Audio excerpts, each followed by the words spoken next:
Introduce yourself. Hello everyone, my name is Minodar Muhammad Ryan. Hello everyone, I'm Bongar Junior D. Sulaiman. Hello everyone, my name is Alin D. Barwang Jr. Hello, my name is Alfresh Zaira M. Hi, my name is Bias DSC Adikan. And we are the group 1 and we will be discussing about the forecasting method. Okay, you may now start. You may now sit down.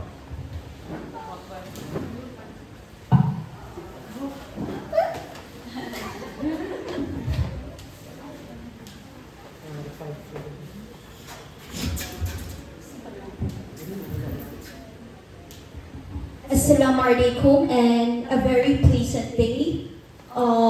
For today's discussion, we will be talking about the forecasting model, which is this chapter 3. So as we can clearly remember from our chapter 1 discussion about the introduction of our first topic, which is the quantitative analysis, one of its benefits is to evaluate or to help us or to enable to evaluate the situation involving the uncertainties. So the purpose of our discussion or this topic forecasting models is to help our managers to reduce the risk of uncertainties and make a better estimate of the future demand.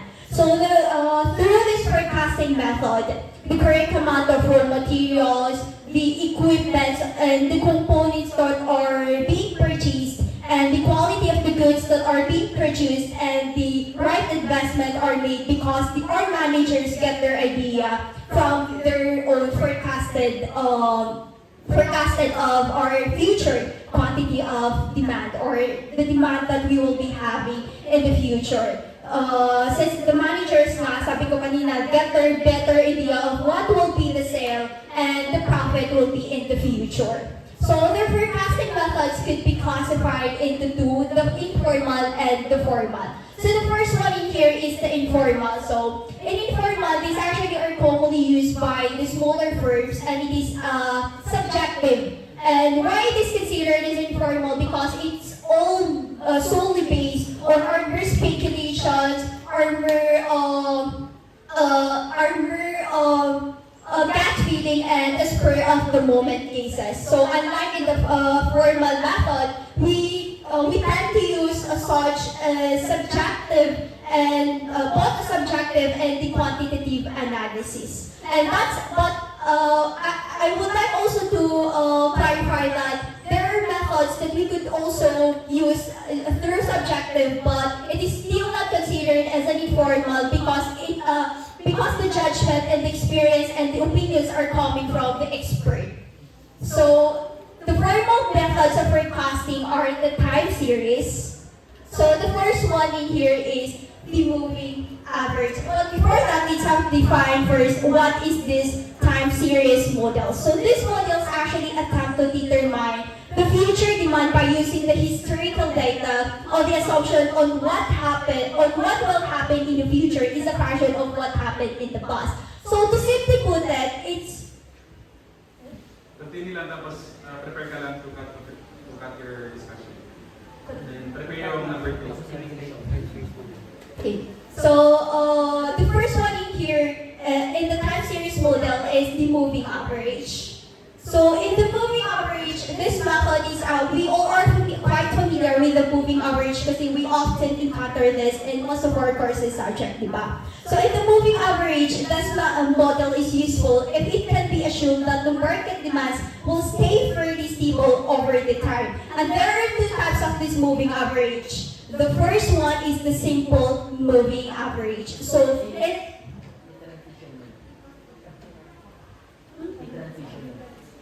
Number 2. Mamaya na lang.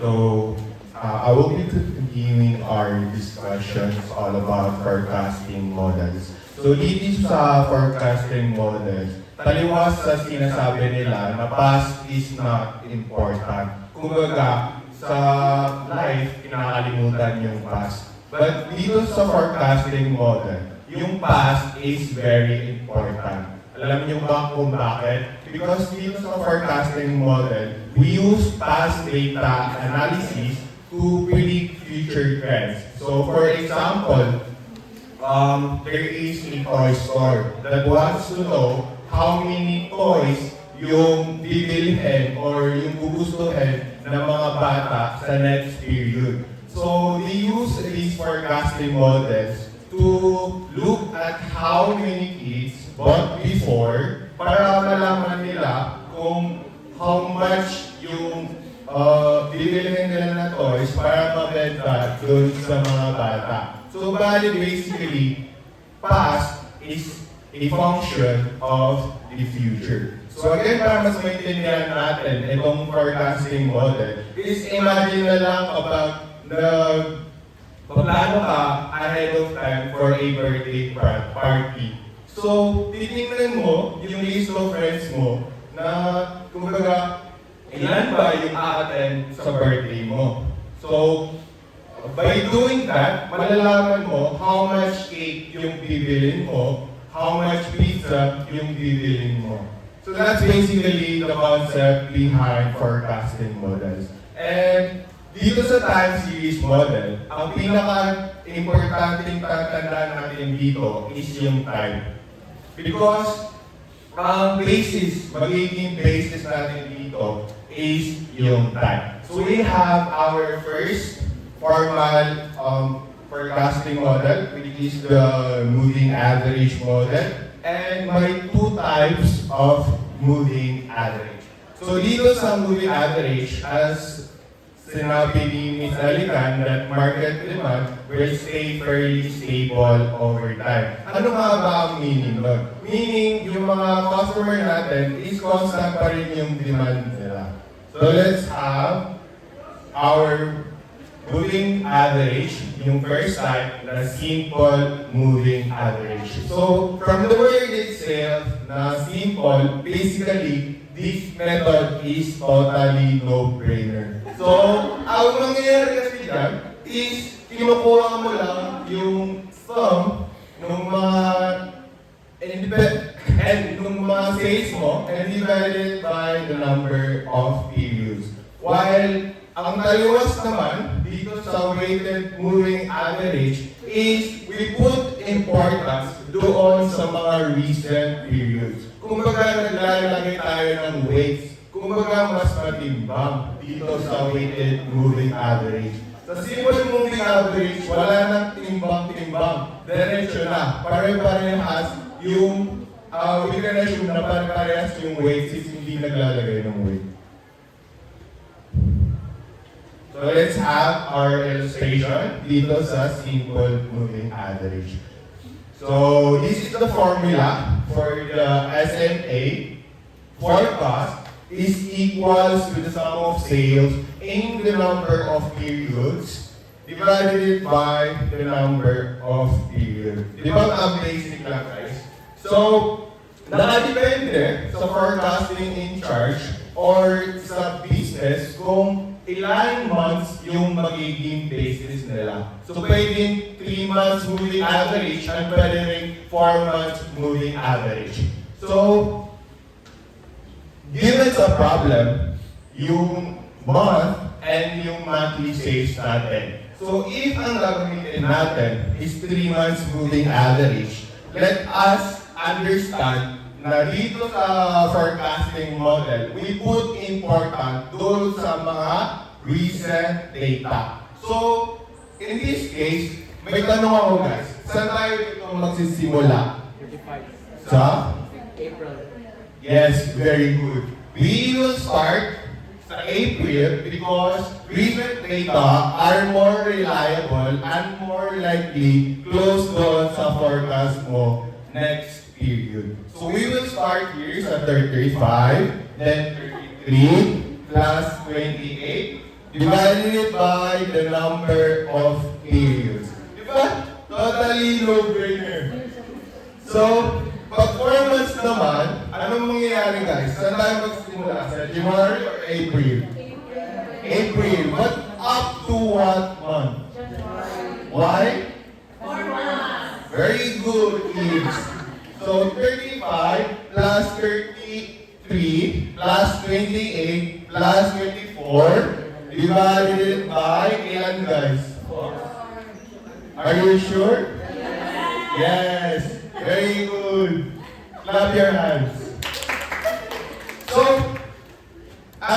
another concept behind the moving average is as you move on sa forecast mo, mag-move din yung basis mo. So let us say, hinahanap natin yung June. And suppose sale in May turned out to be 38. So using the 3 months moving average, saan tayo mag-start mag-count? Or saan yung start ng basis natin? That is correct. So, simply, habang habang nag-move yung basis mo or yung forecast mo, mag-move din yung basis mo. In this case, since available na yung information sa May, so you will start sa May, then April, then March. Okay? So, another type of simple moving average is yung tinatawag natin na weighted moving average. And in this weighted moving average, ang pinagkaiba nila is yung weights and of course, yung sa denominator. We do not use the number of periods, but we use the summation of weights.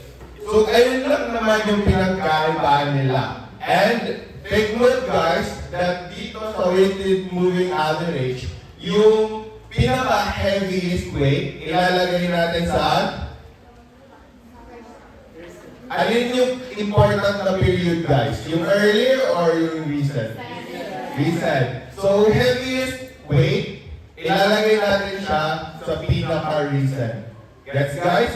So this is the formula for sum of sales in n periods multiplied by respective weights divided by the summation of weights. So the illustration will be further discussed by my fellow reporter, Ryan. Assalamualaikum. So, we will discuss about weighted moving average. Like yung sinabi ni EJ, is that yung formula ng weighted moving average is like yung sum of sales in periods is multiplied by their respective weights. So yun nga, sinabi ni EJ na yung mas recent is mas malaki yung weight niya. So for the month of May, by using the 3-month moving average, is that, di ba yung April natin, since mas recent siya, yung weight ng April natin is 5. Then yung March naman is 3, and February naman is 2. As you can see here in example, is yung April is 5, yung March is 3, and February is 2. Then after that, multiply by their respective weights, then get the sum and divide by their respective weights. Then same lang siya with the per-month weighted moving average. Maglagay ka lang ng weight, then get the sum, then divide by their sum of weights. That's the weighted moving average. Here another sample. So suppose that sales in May turn out to be 38. Forecast for sales for June still using both model. Kaya nga nang sinabi ni AJ kanina, yung pag nag-move ka ng another month is nag-move ka rin ng basis. So here, for the month of June, di ba yung sales natin for the month of May is 38. So May is mas recent siya, kaya yung weight ng 38 is 5. So like nag-move ka lang talaga. So the result is, for the month of 3-month weighted moving average is 36.1 units. For the month of 4-month moving average naman is 34.87 units. That's the weighted moving average. So the next time series model is the exponential smoothing. So the next topic will be discussed by my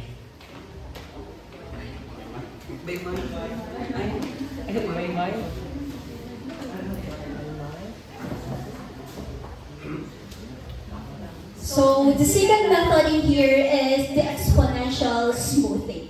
So in exponential smoothing, it is a method that is also easy to use, and it involves the collection of only one lattice cell and forecast figures. So ang pagkaiba lang ng exponential smoothing sa moving average sa moving average is that sa exponential smoothing we will be only getting the only one lattice cell, forecasted cell, and the actual cell. So it is expressed as ganito yun.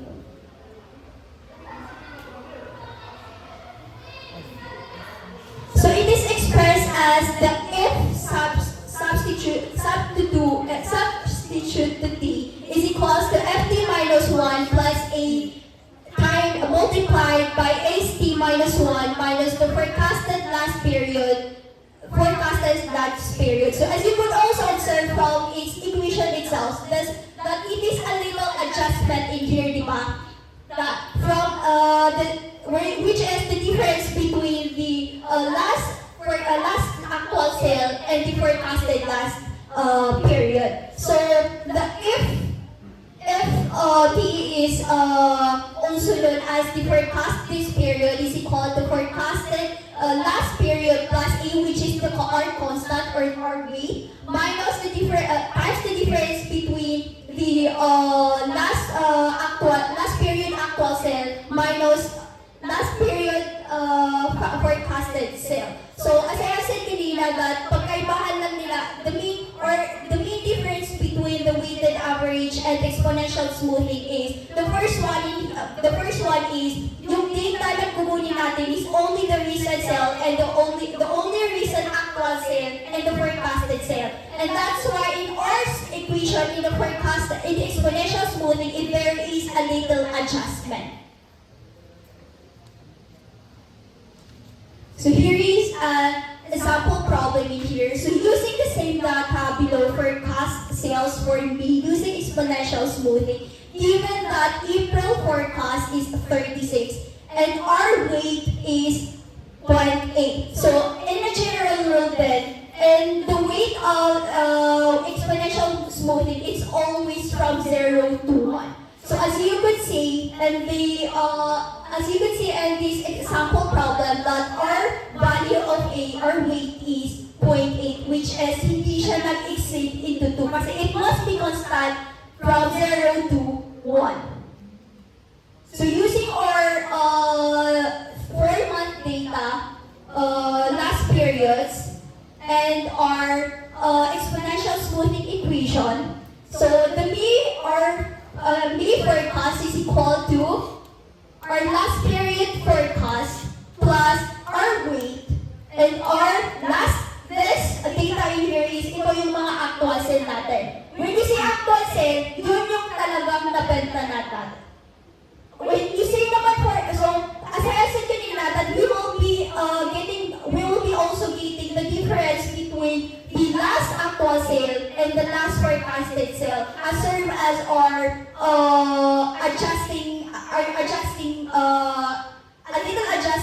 adjustment in this equation. So the 35 is our last month's actual sale, and our last month forecasted sale is the 36, which we will be getting in a negative 1. And we have also to be mindful in calculating kasi like for example in here, di ba? Minus 35 minus 36, which will give us an minus 1. So if we try to multiply it and point it will give us a negative 0.8. So if hindi tayo maging mindful, like for let's say, nalagay natin is positive 1, of course it would be given us the amount of 0.8. And if we try to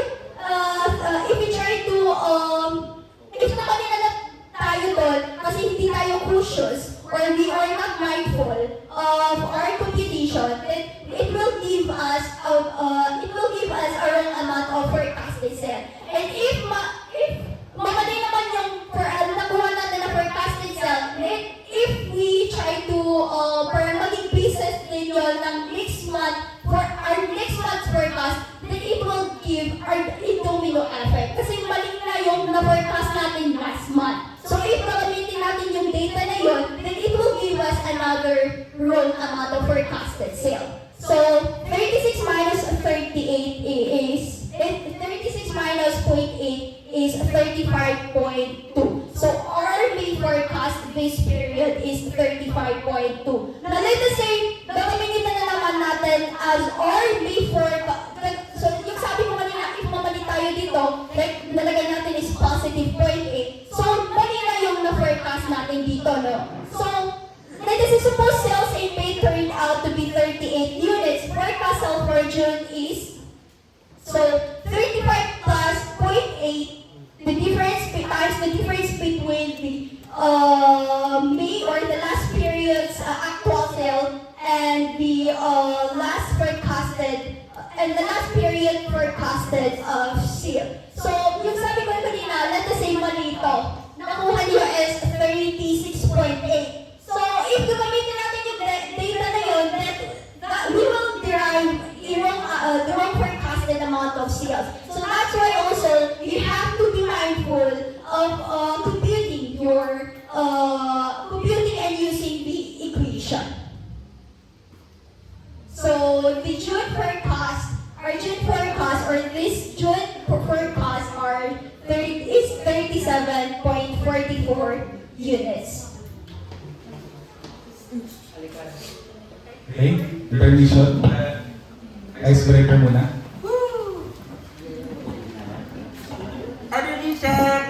So, ang magiging icebreaker natin guys is tagu-taguan hanggang hindi tayo mahanap ng isip. Joke lang. Pero ang icebreaker natin guys is kailangan namin ng 10 participants dito sa prank. Depende kay sir.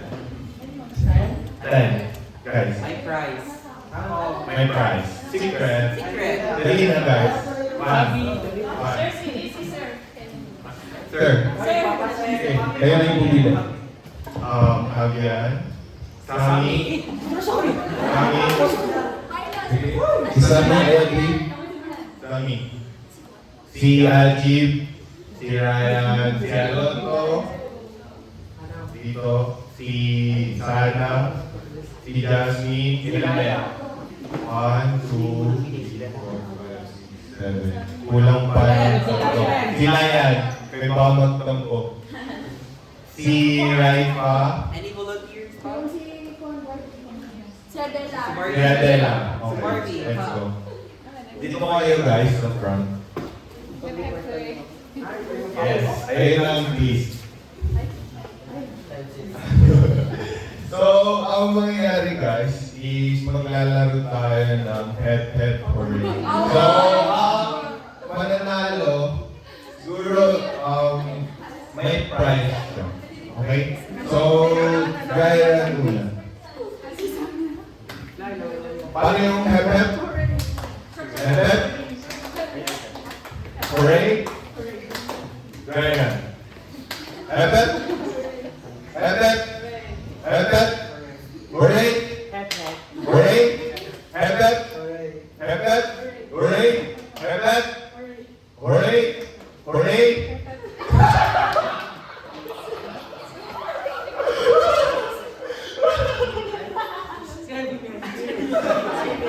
Okay, so let us start. Ready na kayo guys? Are you ready?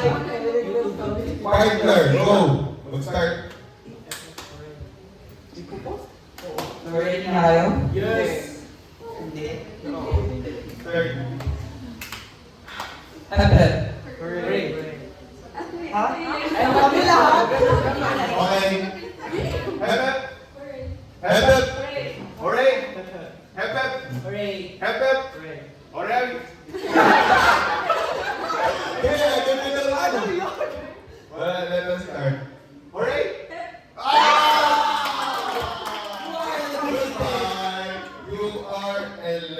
United. Hooray! Hooray! Hooray! Hooray! FF! Hooray! FF! Hooray! FF! Hooray! FF! Hooray! FF! FF! Hooray! Hooray! Ah! Hooray! Okay. Dito tayo. Hooray! Hooray! Hurra! Hooray! Hooray! Hooray! Hooray! FF! Hooray! Hooray! FF! FF! Hooray! Hooray! Hooray! FF! Hooray! Not the way right. So, Di, wala pa.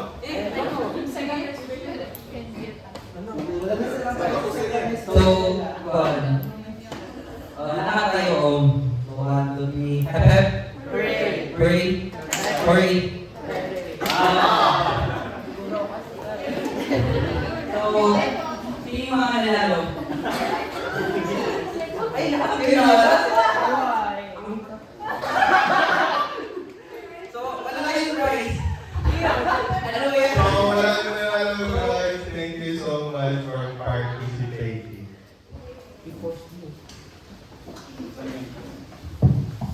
Okay, so before we proceed to the trend projection, recap lang tayo ng mabilisan.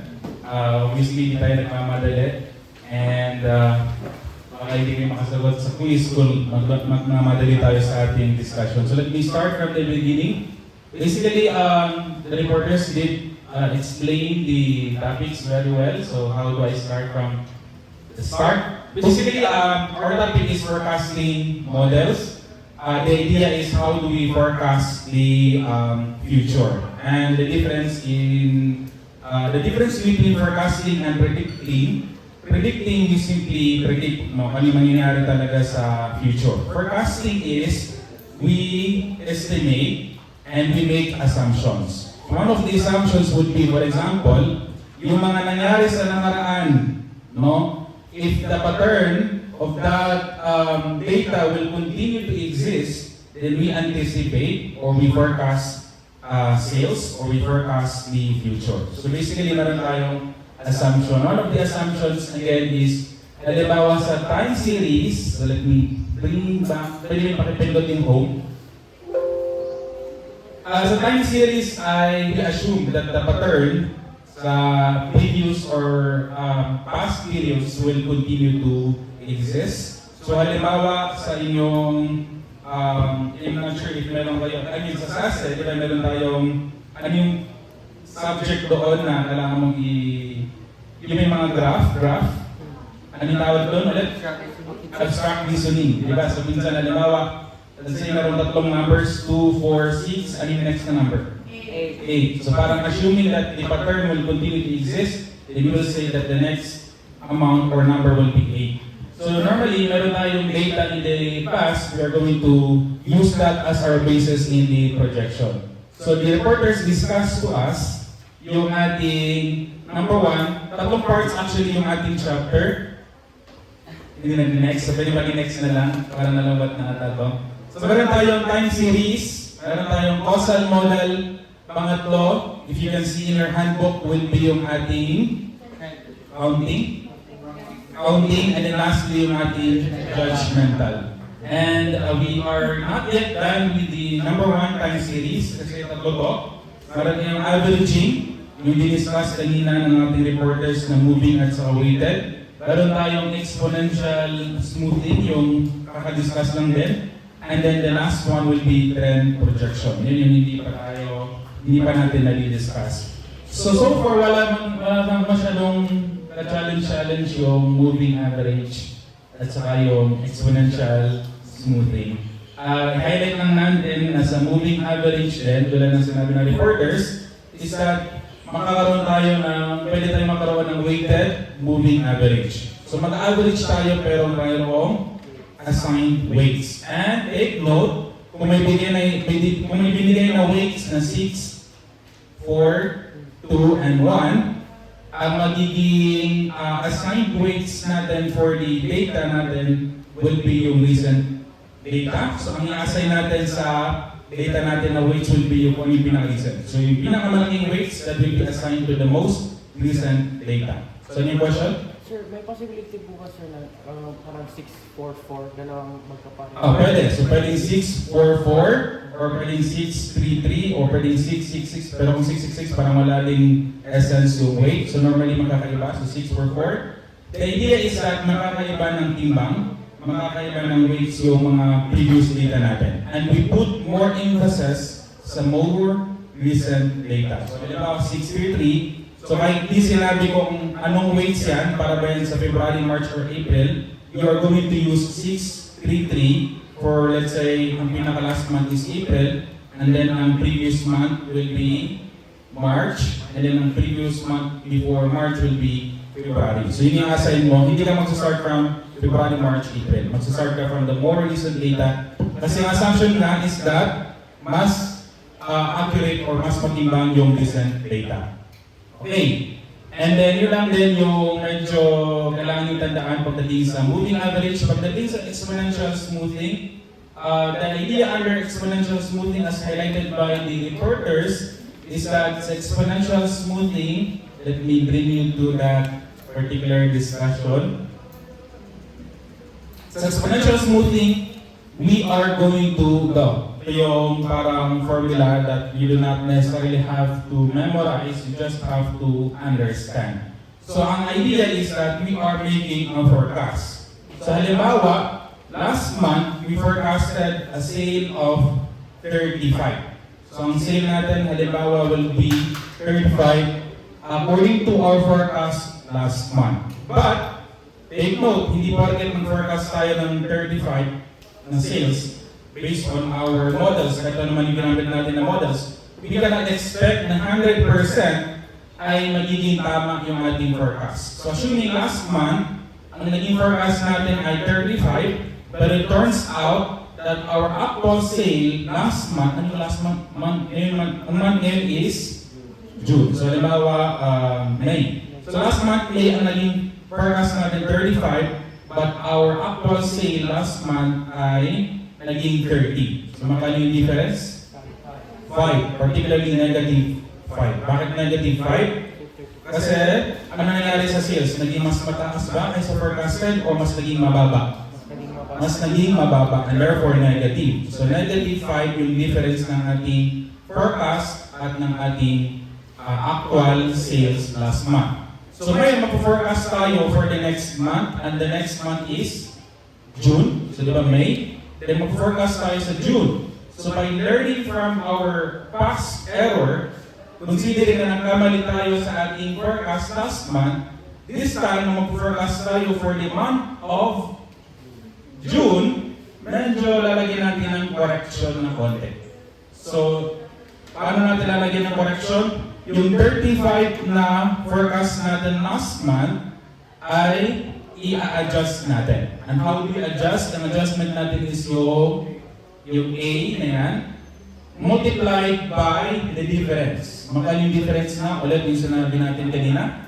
Negative 5. So ano yung magdedetermine sa ating adjustment? Ang magdedetermine actually is yung A. A is a weight or a smoothing value ranging from 0 to 1. Bakit 0 to 1? Kasi parang 0% to 100%. So, ibig sabihin, yung A na yan, that will determine kung ano yung value na ibibigay natin sa past data. Kung 100% or 1 ang ating magiging value for A, then, alam mo kung 1 ang ating value for A, what will be our next forecast? Based on our illustration. 30? Magkano? 30. Tama? Tama ba? Bakit 30? 35 yung ating previous forecast. And then, ang difference ng forecast at saka ng actual ay negative 5. So, ang gagawin natin is 35 minus 1 times negative 5. So, nagaling yung 1? Nag-assume lang ako. Nag-assume lang ako na 1 is being A. So 1 times negative 1 will be negative, 1 times negative 5 will be negative 5, and so 35 minus 5 will be 30. Okay, what if ang A ko ay 0.5? What will be our next forecast? 40, 30, 32.5. Tama? Saan nanggaling si 32.5? Yung ating 35 na difference, or yung ating negative 5 na difference between the actual and the forecast last month, i-multiply natin by the A, which is the value ranging from 0 to 1. Ang sabi ko, assuming that the value of A is 0.5, so you multiply 0.5 by the difference ng ating forecast and actual, which is negative 5, that would be 2.5 or negative 2.5. So 35 minus 2.5, that will give us 32.5. So later on, we will have a quiz for that. So I guess exponential smoothing is not necessarily that difficult. Nga lang yung quiz ko, later on we'll have a little bit of quiz. No? Short quiz lang siya, pero ang quiz ko will be okay, pagdating sa exponential smoothing, dalawa yung normally na dapat na given, or at least dalawa or tatlo. Kailangan natin malaman kung magkano yung ating forecast in the previous period. So normally given yan. Pwede hindi given, ipapasolve pa sa'yo. So magkano yung naging forecast last month. Pero normally given yan. And then obviously dapat given din yung actual. Kasi hindi naman natin pwede hulaan or isolve yung actual. So normally given yan. So kung given yung actual, given yung forecast, ang pangatlong dapat na given will be yung weight, which will be value from 0 to 1. So that should also be given. So pag given yung tatlo, you can already make the forecast using exponential smoothing. So is there any questions so far? None? So now we can proceed with the next part, which is trend projection. So I guess nasaan yung isang microphone? So para medyo smooth yung ating transition, so pag nagbigyan mo ng number, yung next na number will hand over that microphone para dire-diretso ng magkakaroon tayo ng transition. Okay, ready na yung ating next speaker. So our next topic will be trend projection. Let me bring you to that slide. Ayan, so trend projection. Let's have number 2 again.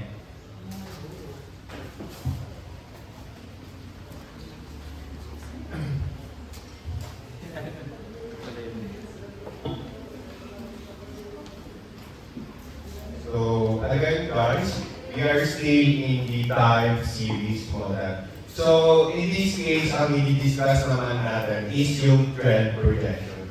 And this technique uses the formula of the least square method, which we are very familiar. Alam niyo yun guys? Yung sa cost, Yabex. Hindi, Yabex lang. Okay? So, this technique uses the formula of the least square method to develop a trend equation.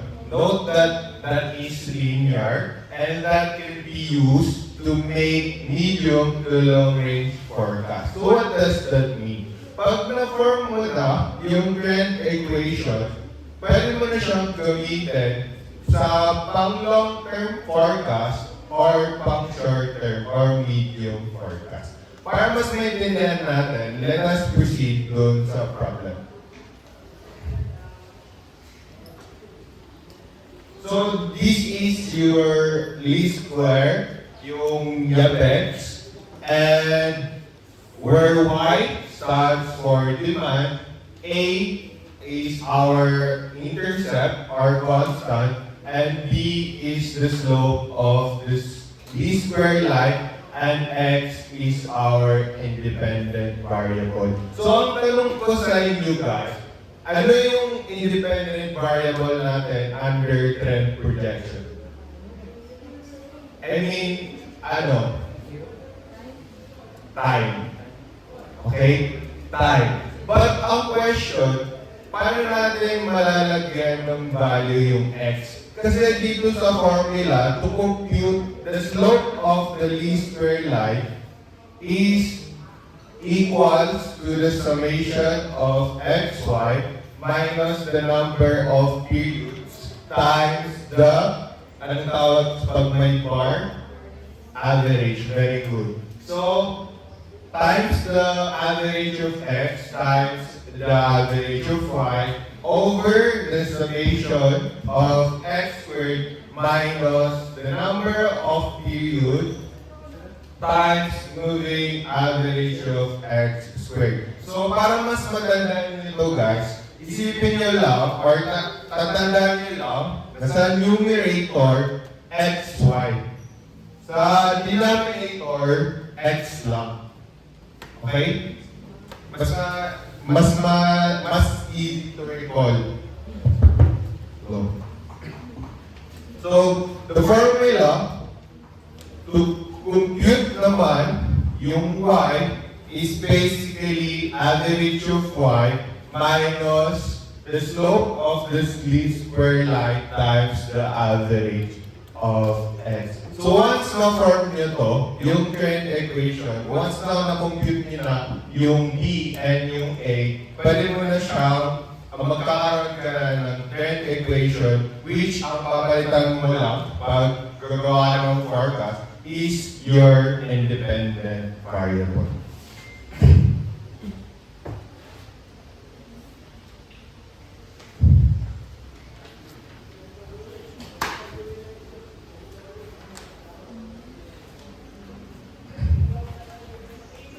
So, let us proceed dito sa problem. And ang ino-note ko lang is how do we put values dun sa x. Kasi di ba nakalagay dyan na lalabas doon ay 0. So, isipin nyo lang guys, yung parang Cartesian plane na hanapin mo yung origin and you put 0, then 1, 2, 3. But in this case, we will put our increments, yung positive increments, ilalagay natin sa reset. Because again, we put more importance doon sa reset.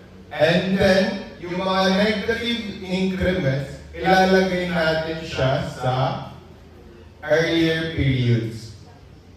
So, you just have to find the mid-year, and then you apply yung parang Cartesian plane. Okay? So, kukunin mo, as you can see, pag sinam mo yung x, 0 siya. Pag kinuha mo yung summation of y, you will have this amount, and then the summation of x squared, summation of xy. So once nakuha mo na yan, you can compute for our t.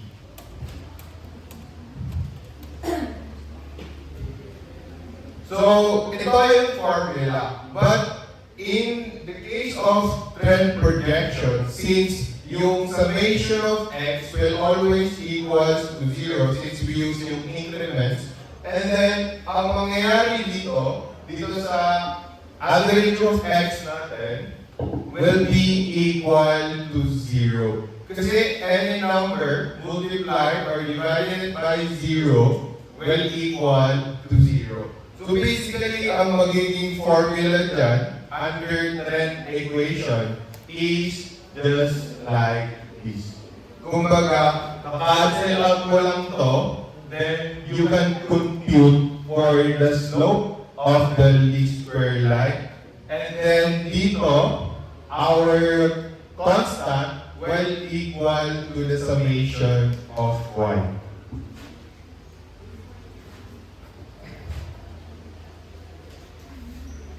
As you can see guys, naging 0 siya. So, if i-substitute natin yan, magiging 0, ito, magiging 0 to, so automatic cancel na to. So, ang magiging basis mo lang for computing RP is our summation of xy divided by summation of x squared, which in this case, ito.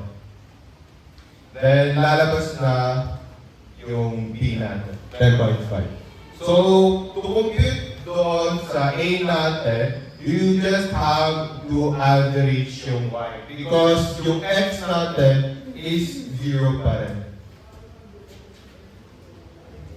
Ayan. 10.5 times 0 is equals to 0. So nonsense. So A is equal to average of y. And then our trend equation will be like this. Yabex, meaning 231.43 plus 10.5x. So, ito yung gagawin natin ng forecast. The forecast says in 2005 with x is equals to 12 and 2010 with x is equal to 70.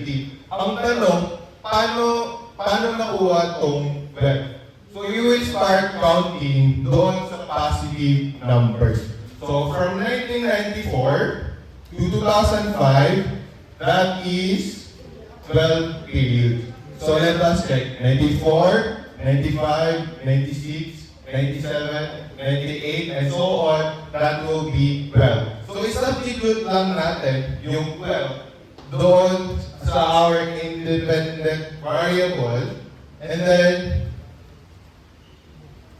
you will have your forecast sa 2005. So isa-substitution lang pag nakuha mo na yung trend equation. How about sa 2010? So, again, ganun pa rin. Mag-start ka doon sa may positive number up to 2010, then you will have 70. And then, after ma-substitute mo na sila lahat, then you have your forecast. Pero, what if, guys, yung period natin is even? Kumbaga, in this case, magiging 8 to.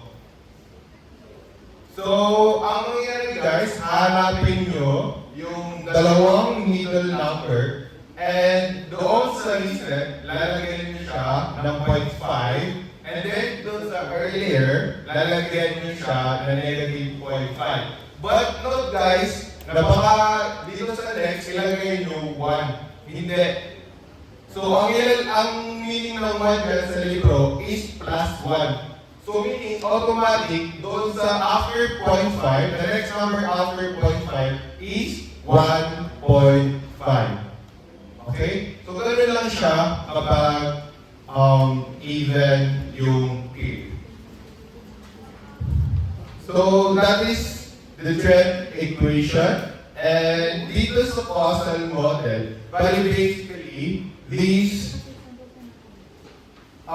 explains the cause and effect relationship between our variables. So, kumbaga, para lang siyang dominoes na pag pinitik mo yung isa, alam mo kung anong mangyayari doon sa kasunod. So that explains how other things can make other things happen. So moving forward to simple regression. So in simple regression, the main idea guys, nabasa kami ng last reporter, na yung causal model is based on cause and effect. In simple regression, nakabase yung independent variable y natin sa isang independent variable lang. So here's our formula. We have y equals to a plus b times s, which is the same as trend projection. But the difference between trend projection and causal model is that trend projection nakabase yung independent variable niya sa I or in current. While yung causal model nakabase yung independent variable niya other variables other than I. So we have the equation of slope of V and the equation of slope of A na na-discuss na rin kanina. So we had an example here.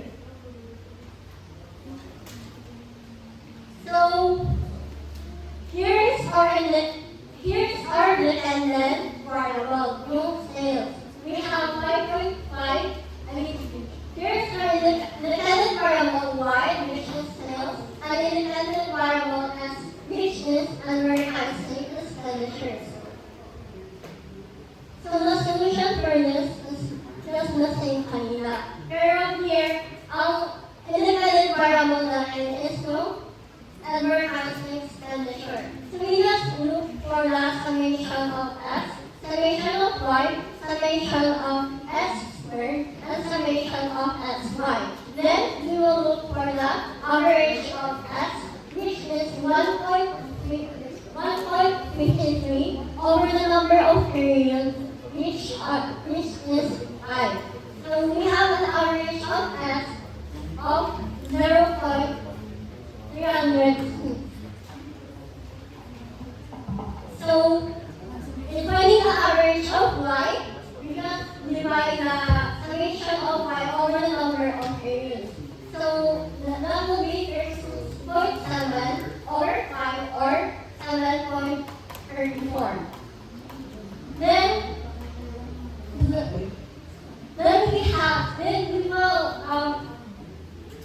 we will find the square root of the average of s, which is 0.93. Then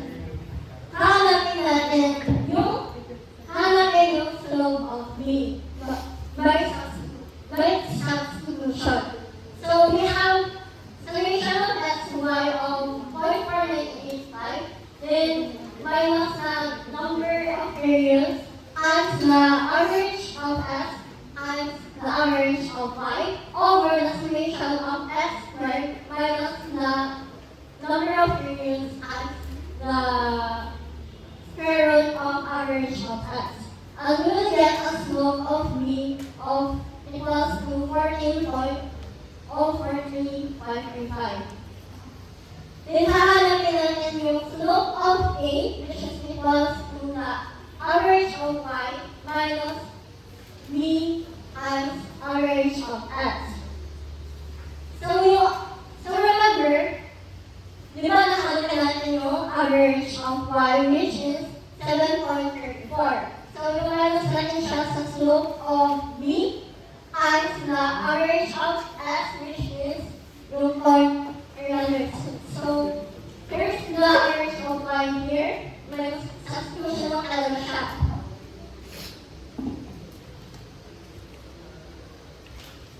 So our regression equation will be y equals to a, which is 3.04 plus slope of b, which is 14.043535 times the independent variable of x. So if our advertising is 0.5 or the independent variable, substitute naman yung 0.5 here, then we will get 10.06445, which is the number of sales. So now we are going to move forward to multiple regression, which will be discussed by my fellow reporter. So here in multiple regression, di ba kanina sa simple regression, may only one independent variable. Pero here in multiple regression, it combines of many independent variable. As you can see here in example, para mas maintindihan natin, yung sales natin is equal to 50 plus 0.2. Yung ATS dito is the advertisement expense. So, minus 3 price 1 plus 2 price 1. So here, the 50 here is the constant if yung advertisement natin and price natin is equal to 0. That is constant. And here, the 0.2 here is the another coefficient, and advertisement here is another independent variable. So So, here in negative 3 naman, another coefficient, and price 1, another independent variable. Battery of 35. Charge now. It combines of many independent variable. So, para mas maintindihan natin, as you can see here in sample, the point 2 here is the advertisement. And the negative 3 here is the reason why it is negative. Kasi, like for example, nag-spend tayo ng 1 million for advertisement. Then, ano yung effect ng pag-spend natin ng 1 million sa sales natin? So, add lang to, substitute dito sa advertisement. 1 million times 0.2 is equal to 200,000. So, that 200,000 is an increase in sales. Then, the reason why this negative 3, kasi, di ba, pag lumaki yung expense natin, the negative 3 here is the main product. Isipin mo natin, ito yung main product natin. Di ba, pag nag-spend tayo ng expense, mag-cover ng expense natin ay yung main product natin. Kaya, pag lumaki yung expense natin, mag-expect tayo na malaki yung price. So, if lalaki yung price, liliit yung demand. Kaya, if liliit yung demand, kaya ito negative. Then, itong plus naman, ito yung substitute product natin. Di ba? Pag lumaki yung demand pag lumiit yung demand ng main product natin, tataas yung demand ng alternative product natin. That is the reason why ito positive. So, let us move to, this is the formula for multiple regression. So, let us move to coefficient of correlation. Here in coefficient correlation, this is the formula for coefficient correlation. As you can see, parang ang laki ng formula. Pero now, yung coefficient of correlation, parang nagsusolve na dito ay yung software. Pero, the concept here in coefficient of correlation is tinetest lang natin yung relation ng variables. Like, if positive 1 or negative 1. If the result is closer to 1, the relation, it has a strong relation. Pero ang relation nila ay positive. Pero, if the result is negative 1, it means mas strong yung relation nila. If it is closer to 1 or negative 1, the meaning of the result is strong relation. Pero, if it is closer to 0, it means weak yung relation. Isipin nyo lang dito sa coefficient of correlation, the concept here is tinetest lang natin yung relation.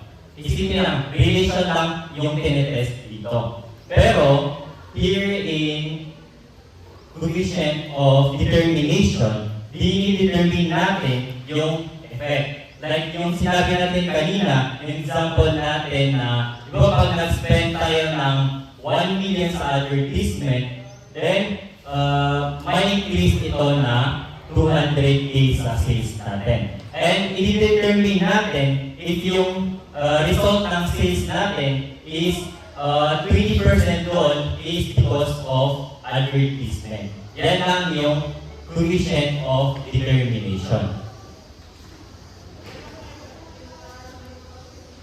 Okay, icebreaker.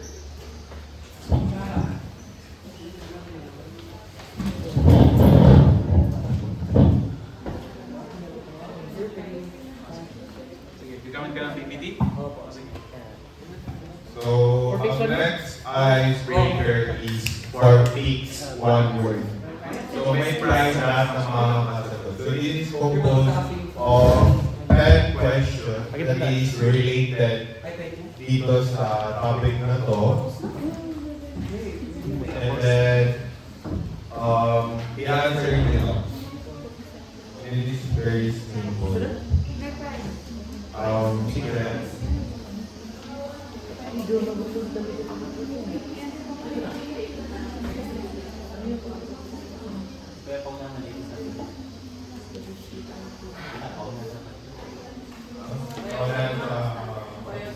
sa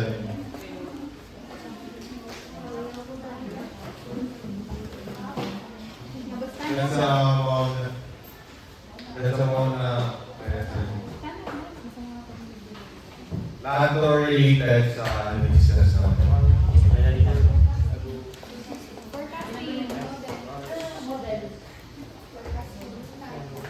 Nawalaan niyo na agad. Duplicate po. Ano yung one?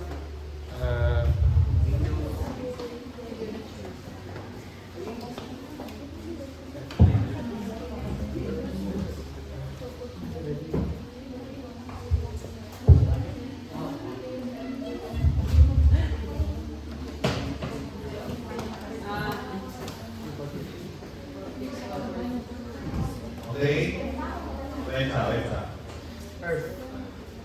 Ready? Ready na guys? Okay? 1, 2, 3, Sa baba. sa baba. Sa baba. Start! Okay. Pag-set-up na. Stand. Okay, that is good. The answer is error. Pero mas maganda guys kung raise your hands muna, then call out them. Muna na mag-raise ng kamay. Okay? Ryan? Sino yung next? I'm serious. Okay, very good. So, nakinig talaga kayo. Perfect. Okay. So, next one. Next one? Huh? No. No. Asami. Friend? Yes. Yeah! Very good. Okay. Next. Raise your hands. Raise your hand first, guys. Okay, sabi ng sagot. Sabihin yung sagot. Raise your hand first. Wait. Abi yan? Anong wait? Yan. Anong spelling ng wait? Ano sabihin? W-I-G-H-T-E-D. Sabi yan. Wait, anong waited? Waited. Bilang ninyo. Wait. Wait, okay. Wait. Okay, sabi Next. Okay. Okay, man. Oh. Dan. Spoiler mo muna. Man. Man yung sagot. Clean up second division. Clean up the division. Next. Raise your hand. Raise your hand. Ikaw, ano? Forma. Very good. Good. Next. No. No. Nag-advance na. Follow. Very good.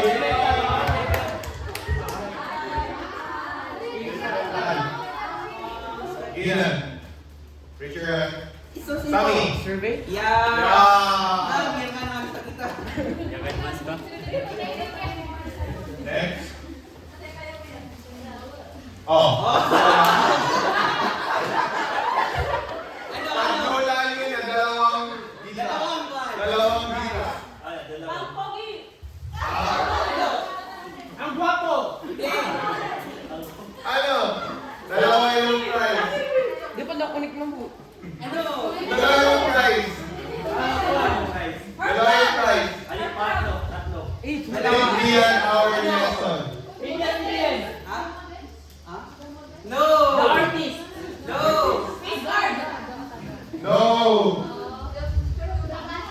No. Sir. Sir, ano yung sagot mo, sir? Ha? The stylist. The expert. Gusto niyo ng tulong? Sige, go. Hindi siya kasama sa topic na. But, obvious ka rin. Obvious.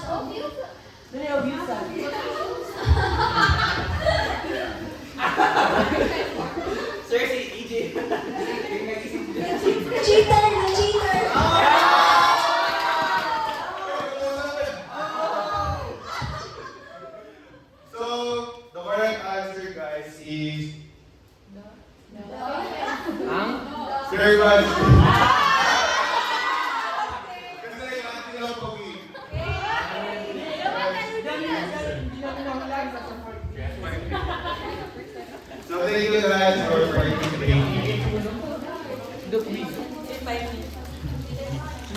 ibalik sa Dahil point. kadwa mo, diyo mo sa isa. Iya, ako sa isa. Araw, give others, give way to others. Greed. It's greed. Number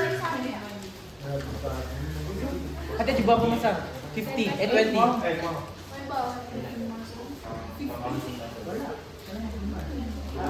Kami na. Dapat mo siya. Tag 30. So, Lakas yun yun. was our icebreaker fun? Yes. Hindi, kasi hindi na nakasagot eh.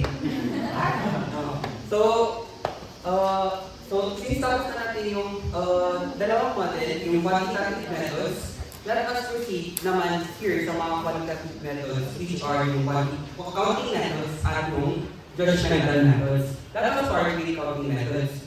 So yung counting methods natin is, we forecast our sales based on sa experiment natin or survey natin. So ano yung two types ng market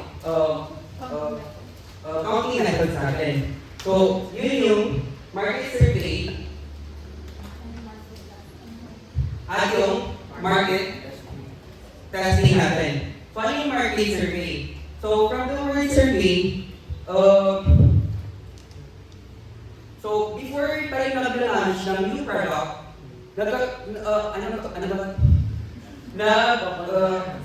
nagko-collect tayo ng survey para maalam natin kung ano yung kailangan natin i-improve sa product natin or yun nga, parang kukuha tayo ng feedbacks from our consumers para ma-launch natin yung product natin. So, for market testing, so, yung testing cost natin, capitalizable ba yan or hindi? Testing cost. Ha? Ito na. Testing cost, capitalizable or not? Yes. Yes. Sorry. Ano ba yan? Nakalimutan yung mga ito.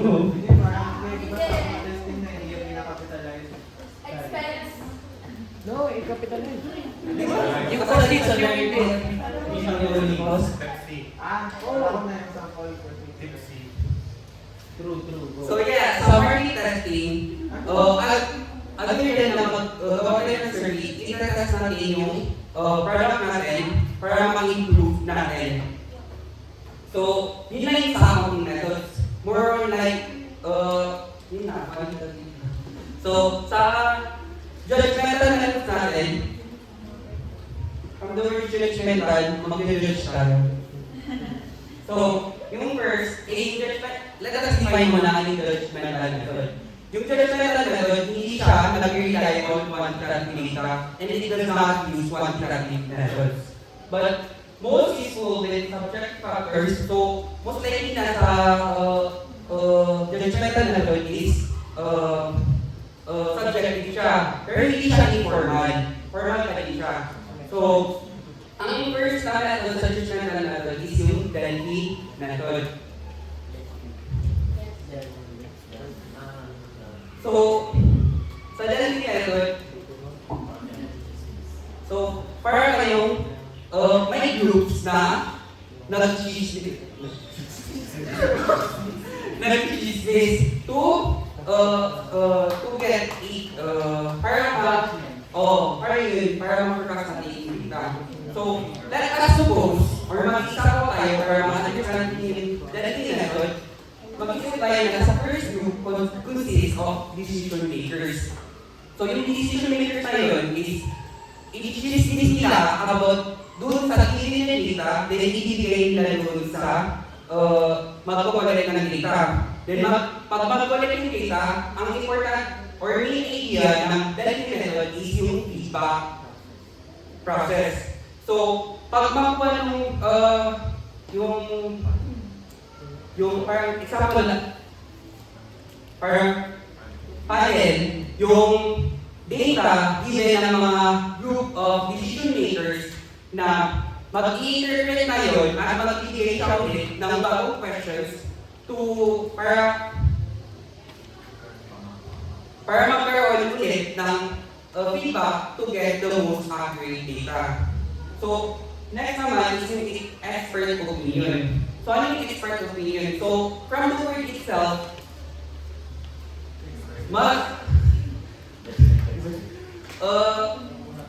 kukuha tayo ng opinion sa isang expert, tapos doon tayo mag-base doon sa forecast natin kasi na may experiences siya doon sa data natin. So, next topic natin is yung measuring forest. Okay, that's it muna for today. And we will continue tomorrow. We'll have our kasi yung mind natin is actually problem solving. Okay, so may request here one. So yung ating reporters are exempted from the quiz. They will also be exempted for the announced quiz after this chapter. In fact, they will be the one to facilitate the quiz. We will be having a quiz recorded by their phones. So sila yung magiging parang proctors natin sa ating quiz. Okay? So, I guess ang magiging quiz natin will only be yung first models, yung ating moving average, yung ating exponential smoothing, and then lastly yung ating trend projection. So we will have a short quiz. So madali lang yung i-prepare ko ng quiz. Hindi masyadong mahaba.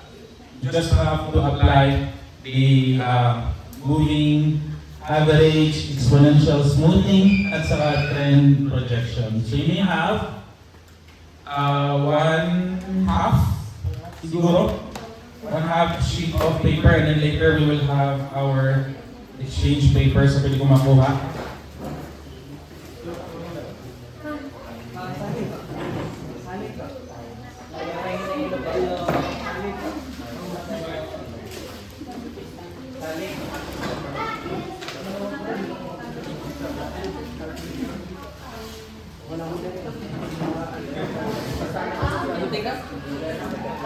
Okay?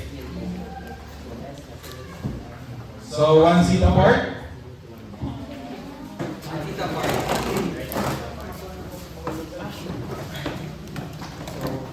Hello, cell phone.